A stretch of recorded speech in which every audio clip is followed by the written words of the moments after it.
Hi, this is Abby Gray with Gray Seal Counseling. I just wanted to create a short video based on the meditation that I uploaded previously on physicalizing.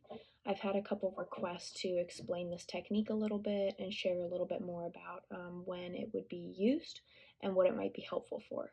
So, physicalizing, I've learned about that term in the context of acceptance and commitment therapy, which is a brand of therapy that really focuses on not pushing emotions away and being able to take meaningful action towards creating the life that you want to live despite difficult internal experiences, right?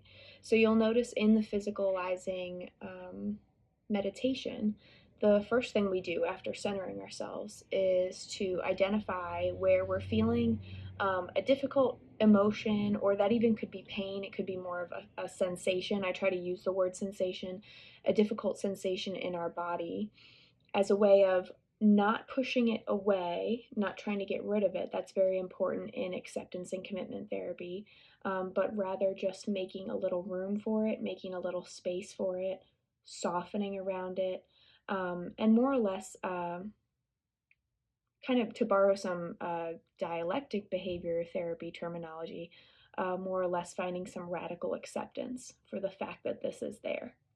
Um, Often this has a little bit of a counterintuitive effect. We think when something is really uncomfortable that we need to fight against it or push it away.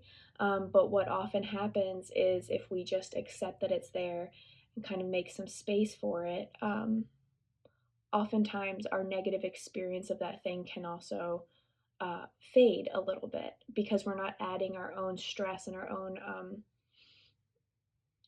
like fight to the experience.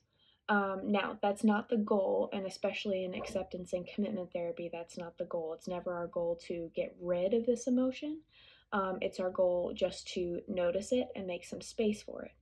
But we can sort of expand the lens of our experience so that we're not only kind of hyper fixated on this negative emotion, and that we are kind of able to notice that our body actually has a lot of different sensations and our body can experience a lot of different things.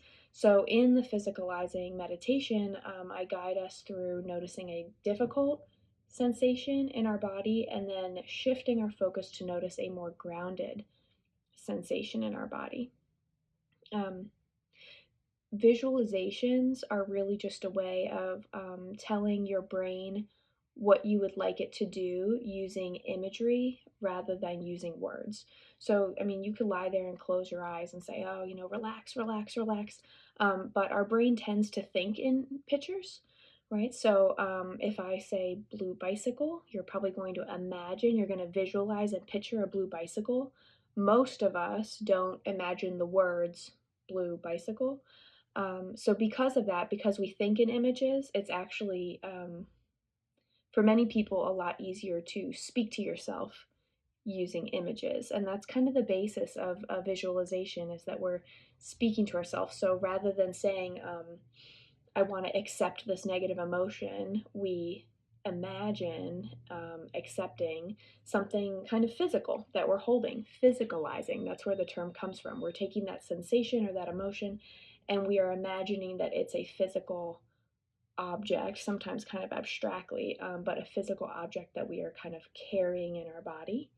And then we shift our attention to imagining a grounded or peaceful feeling that we're carrying in our body. I think oftentimes we're really afraid of our own emotional experience, and we teach ourselves to be more and more afraid of our emotional experience the more our gut reaction is to avoid and push away. So, this is really a way to kind of undo some of that programming and learn to feel safer in our own emotional experience. Right? Our emotions, by definition, I say this in the meditation, I think, can't be bigger than us. Right? They're an electrochemical, biological reaction that we're having, right? So they can't be bigger than us, and they don't have to be scary. Even really, really uncomfortable emotions, um, for the most part, like really can't hurt us, right? Even a panic attack, right? Unless you have an underlying heart condition or something, it can't hurt you. So this is really about learning to not be as intimidated by our own emotional process, and learning that we have a good amount of control in managing our emotional process and shifting focus when we would find that beneficial. And holding those two things, right? So, again, borrowing a little bit from dialectic behavior therapy, learning to hold two opposing truths. I can both feel this very uncomfortable feeling and find a feeling of comfort and peace. And both of those experiences are valid, and both of them are true at the same time. And I am big enough, metaphorically, right? I am capable of holding both of those things. So that's really the aim of this meditation. I hope you find it helpful. With any meditation, the more you practice, the more effective it's going to become, because every time you practice, you're teaching your brain to kind of make those associations and to learn the skill a little bit better. So hopefully it helps. Thanks.